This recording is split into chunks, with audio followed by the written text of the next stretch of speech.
Cristo vive, anúncialo. Lo he oído en mi corazón y me habla de mi Padre que me ama con locura. Cristo vive, anúncialo. Lo he oído en mi corazón, lo he visto en mis hermanos que comparten amor y gozo. Oh hermano, ven conmigo, si es amor lo que mueve tu vida, muestra que Cristo ya vive en tu corazón. Mira, Él vive hoy, anúncialo.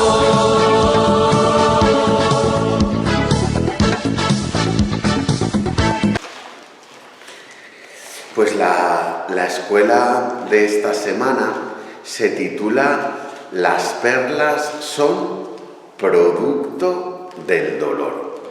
Y es una frase que escuché en uno de los libros que estoy leyendo para el doctorado, ¿no? Y la imagen me gustó muchísimo porque explicaba que la perla que se forma en el interior de la ostra tiene su origen como en una invasión, en una herida o en una agresión imprevista que sufre la ostra. Puede ser la entrada de un parásito, puede ser que se haya metido tierra, puede ser que entre algún residuo que hay en el mar y la pobre ostra siente que eso es una amenaza, algo que no estaba previsto. Y ahí me ayudaba porque en nuestras vidas cotidianas, en nuestras vidas normales, hay mucho de imprevisto.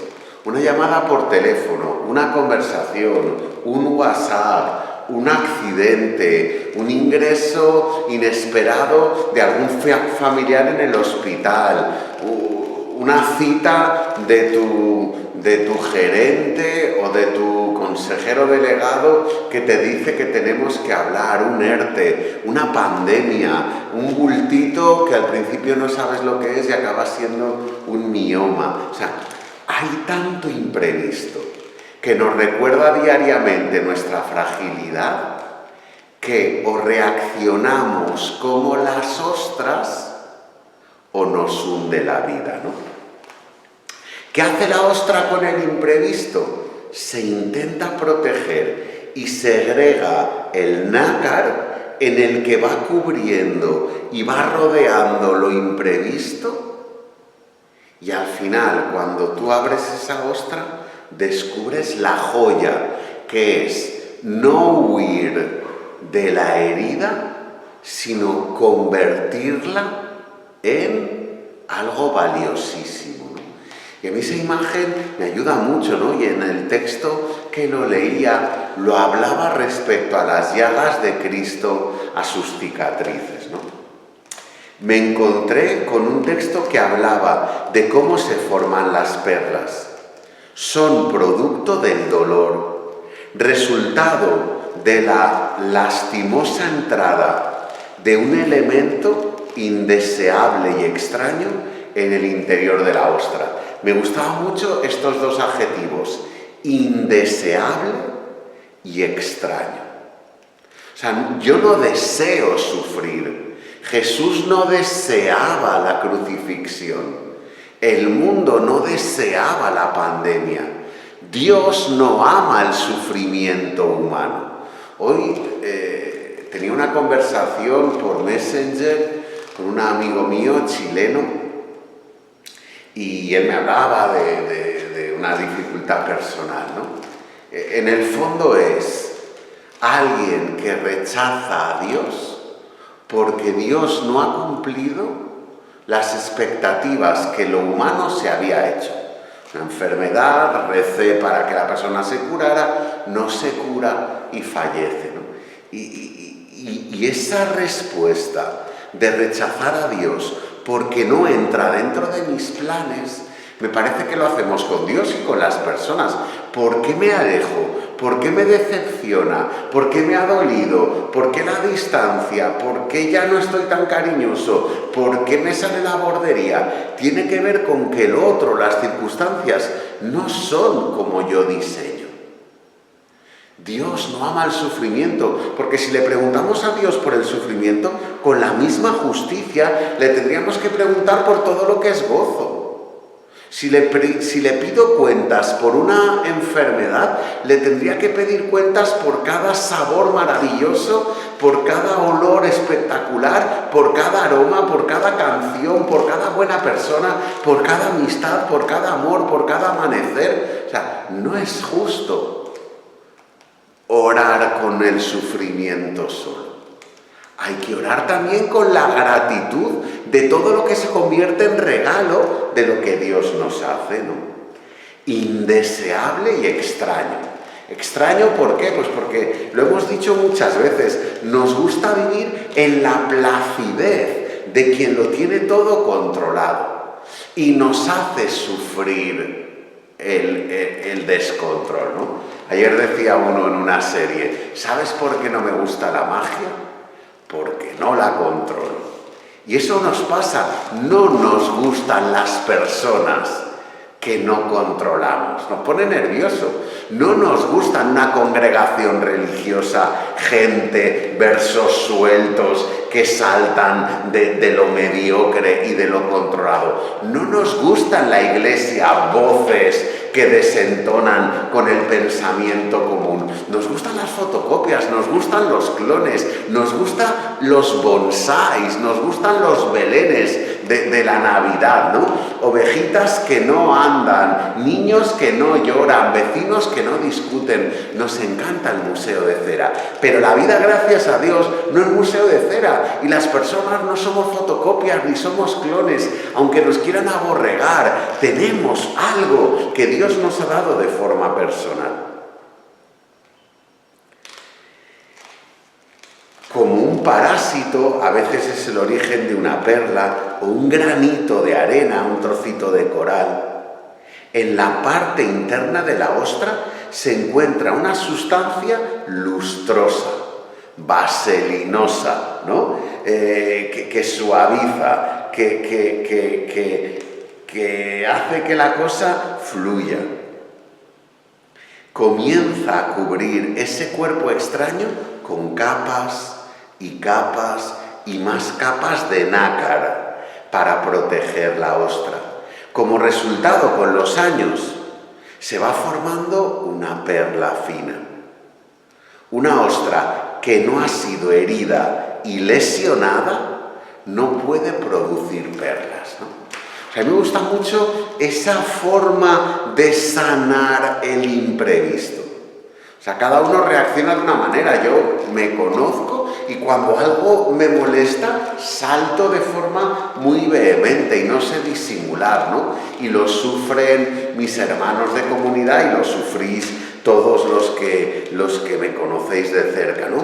Cuando algo me cuesta, es imposible que active el mecanismo de la ostra. Pero el tiempo me sitúa y creo que soy suficientemente humilde para escuchar la voz de Dios, y entonces empiezo a segregar ese nácar, ¿no? O sea, la perla somos cada uno de nosotros. Quien rechaza lo que no controla no va a vivir ningún proceso con nadie, porque va a cortar enseguida con todo el mundo que le decepciona. La ostra nos va enseñando ese segregar, que lubrica, que suaviza, como el agua de un río, con el paso del tiempo, es capaz de modelar hasta las piedras más con punta o con más aristas, ¿no? Me gusta mucho esta frase: una ostra que no ha sido herida y lesionada no puede producir perlas. Cualquiera de nosotros que no aceptemos entrar en ese proceso de sanar las heridas, nunca se va a poder convertir en ayuda y en maestro para los demás. ¿Por qué Jesús resucitado se convierte en camino, verdad y vida?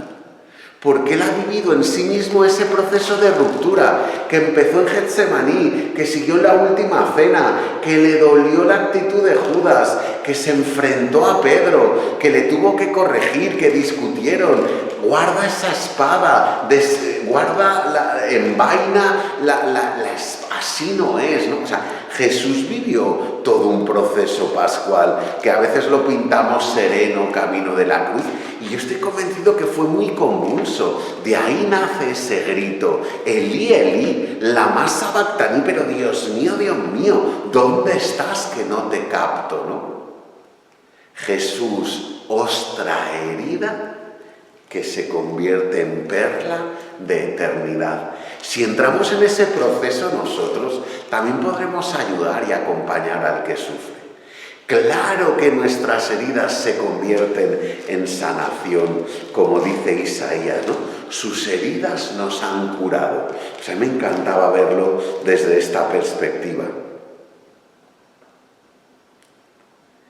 La muerte y resurrección de Jesús nos capacitan para transformar nuestras heridas en fuente de paz y de reconciliación. Será por eso que cuando Jesús habla del reino de los cielos, hace referencia a una perla preciosa. Fijaros que hay una de las parábolas de Mateo, ¿no? Mateo 13, 45 al 46. Y dice, el reino de Dios se parece a un mercader en busca de perlas finas. Al descubrir una de gran valor, vende todas sus posesiones y la compra. ¿Cuál es la perla de gran valor? La capacidad de abrazar y de acoger la cruz como imagen de todos los imprevistos, de todas las agresiones, de todo lo que nos invade, de todo lo que nos altera, y convertirlo en amor y en joya y en reconciliación para los demás. Los demás, las dificultades de la vida, las circunstancias, los malos entendidos, nuestros propios límites, nos hieren a veces de una forma voluntaria y muchas involuntarias, ¿no? Yo sé que la gente que me ha producido heridas, la mayoría de las veces ha sido sin querer. Y yo sé que cuando agredo a los demás, la mayoría de las veces es sin querer. Pero podemos ser artífices de convertir el dolor en una perla preciosa. Los sufrimientos que hemos vivido en este tiempo de pandemia nos están dando la oportunidad de crear una bella perla. Así como las heridas son oportunidades para aumentar nuestra capacidad de empatizar, de perdonar y de sentir la compasión que Dios tiene con nosotros, ¿no? Uno piensa, es que los conflictos son malos. Y uno dice, son humanos y forman parte de la vida. Es como decir, el dolor es malo. Y dices, no, hay dolores que se convierten en un bien porque avisan de algo más grande. Y si no te doliera nada, si todo fuera asintomático, tendríamos muchas cosas muy graves. Pero el dolor avisa, como el miedo, como la conflictividad. Y si tú en la Biblia buscas ambientes y remansos de paz, no vas a encontrar muchos. La vida pública de Jesús fue toda pura conflictividad. Esos 3 años estuvo discutiendo con los fariseos, con los sumos sacerdotes, con los escribas, con los maestros de la ley. En el templo de Jerusalén, Jesús vivió un conflicto muy fuerte y le querían perseguir. Y al inicio de la vida pública, en la sinagoga de Nazaret, él dio un discurso que no fue acogido, ¿no? Si fuera en la actualidad, si Jesús colgara sus homilías en YouTube, tendría un montón de deditos así. A mí me hace gracia, ¿no? Porque a nosotros siempre hay gente que no le gusta. Y digo yo, hombre, pues no la veas, ¿no? O sea, a mí no me gusta el reggaetón y no sigo a Bad Bunny o a nadie de esos, ¿no? O sea, a Daddy Yankee o Papito. O sea, es verdad, si algo no me gusta, no lo escucho y punto. Pero bueno, si Jesús publicara, tendría un montón de no me gusta, no me gusta, no me gusta, no me gusta. Pero es que es necesario, porque de esos diálogos comienza un proceso como el de la perla, ¿no? La empatía, el perdón, la compasión se activa porque yo he sufrido y comprendo a mi hermano cuando sufre. Las perlas de la vida se producen por una herida que se supo cubrir con el perdón y con la misericordia. Si no, se convierten en cicatrices necrosadas, purulentas, llenas de pus, que son el rencor y la rabia. Una herida que se desinfecta, cicatriza sana. Heridas en nuestra vida, no habladas, no dialogadas, no sanadas, se convierten en algo que al final es gangrena. Gracias, Señor Jesús, porque los clavos y la lanza que traspasaron tus manos y tu costado, como signos de venganza y de injusticia de tus enemigos, tú las supiste transformar en fuente de paz y salvación para nosotros. Gracias porque por tus llagas hemos sido curados. Pero también somos curados cuando a través del perdón y de la compasión transformamos las heridas que los demás nos ocasionan en una perla preciosa. No podemos impedir que los demás nos lastimen, pero sí que tenemos la capacidad de curar y sanar esas heridas. Cuando Jesús, resucitado de entre los muertos, se presentó a los apóstoles, lo primero que les mostró fue sus llagas y les dijo: la paz con vosotros. Dicho esto, les mostró las manos y el costado. Los discípulos se alegraron al ver al Señor. Jesús repitió: paz a vosotros. Como el Padre me envió, así os envío yo. Y dicho esto, les dio el Espíritu Santo, ¿no? O sea, estamos en la semana previa a Pentecostés. Este fin de semana toda la Iglesia va a vivir esa acogida libre, consciente del Espíritu que viene a activarnos, a lanzarnos, a convertirnos en apóstoles, ¿no? Pero las puertas por donde el Espíritu entra en nuestra historia son las heridas. Son las perlas. La perla es cuando el Espíritu Santo ha venido, pero lo que hay antes es llaga, es cicatriz, es herida, es ruptura, es grieta, ¿no? ¿Os acordáis cuando a veces hemos hablado del kintsugi? Que es ese arte japonés milenario que no desecha lo roto. Nosotros, si se nos rompe algo, enseguida lo tiramos y compramos otra cosa. El japonés tiene otra filosofía, el oriental. Y entonces de lo roto lo recompone. Y hay una imagen que es un jarrón de porcelana roto, lo cose con oro líquido y le da más valor después de reconstruido que antes de romperse.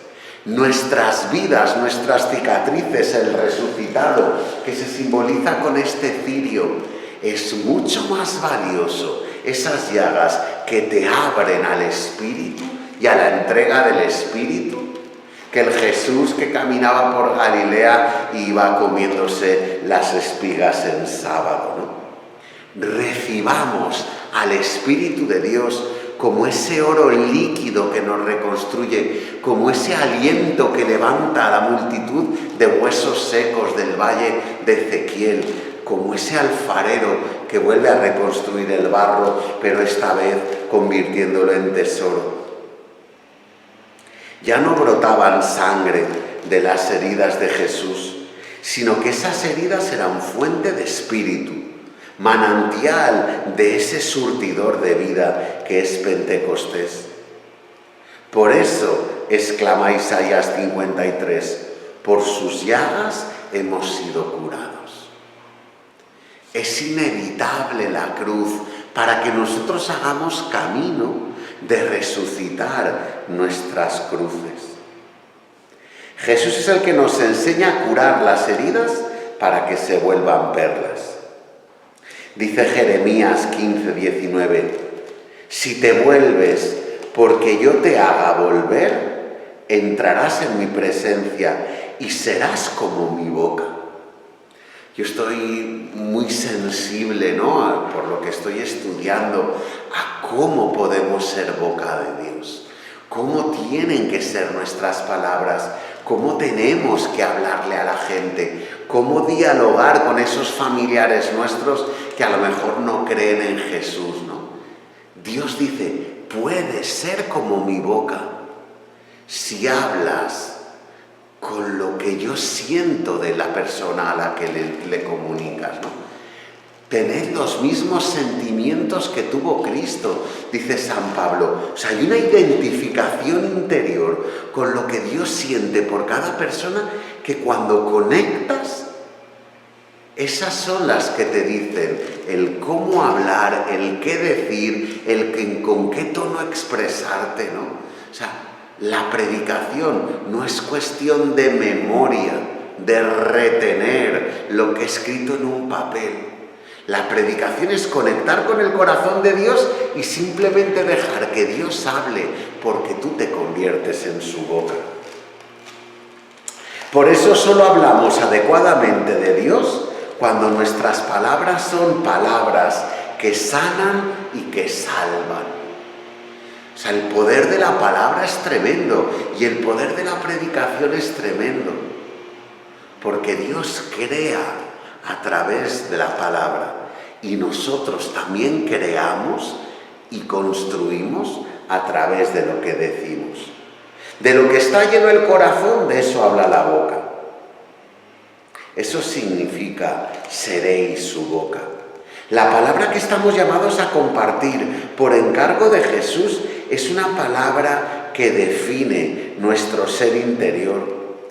Compartimos lo que nos habita. Si estoy siempre juzgando, es porque me habita el juicio. Si estoy siempre animando, es porque me habita el ánimo. Si estoy siempre en la queja, es porque mi corazón se está quejando. Y si vivo una comparación permanente, es porque me vivo comparándome con los demás. Es que es así. Si tú quieres saber cómo estás por dentro, piensa ver cómo son los contenidos de tus palabras. En una palabra que salva, comunicando conocimiento, reconociendo la sanación y la curación que hemos vivido nosotros, compartiendo ese proceso del kintsugi, de darle valor a nuestras rupturas, de reconocer la perla que Dios va labrando en cada uno de nosotros. Ese mercader que encontró la perla de gran valor es Dios cuando nos llama, es Dios cuando nos conoce, es Dios cuando nos hace sentir hijos suyos, ¿no? Cuando animamos, sus rostros se iluminan. Y cuando criticamos, se hunden, ¿no? Yo noto como nuestras palabras cambian el rostro de la gente. Hay palabras que decimos que esponjan. Y hay sentencias que hacemos que hieren, ¿no? Yo me siento, tengo una sensibilidad muy grande, ¿no?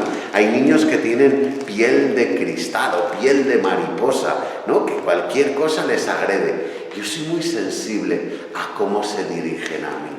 Y yo noto las palabras que me reconstruyen y las palabras que me hieren. Y siento que yo hago lo mismo con los demás.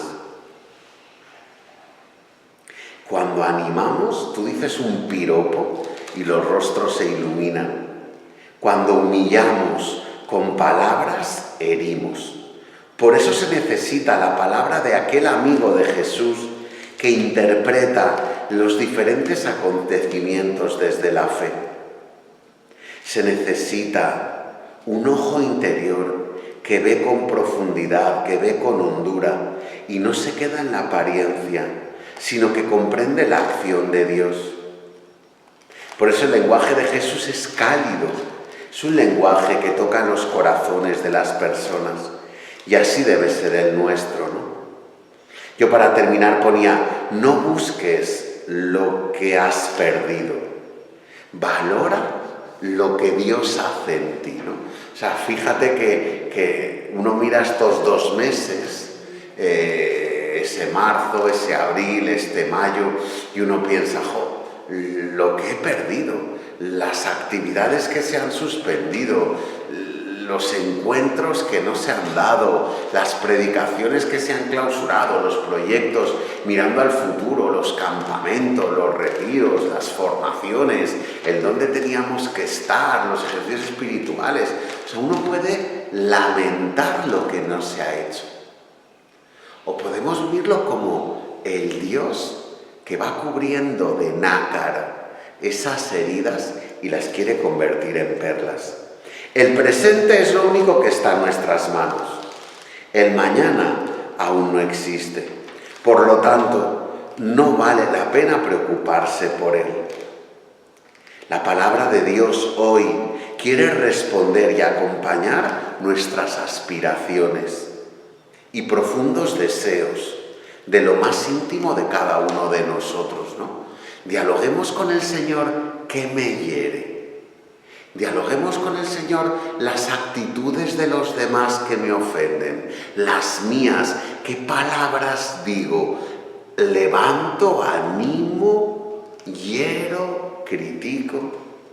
Nuestras palabras buscan defender y guardar el misterio del ser humano y de su alma. Eso es Dios, el que más nos cuida y el que más nos acompaña.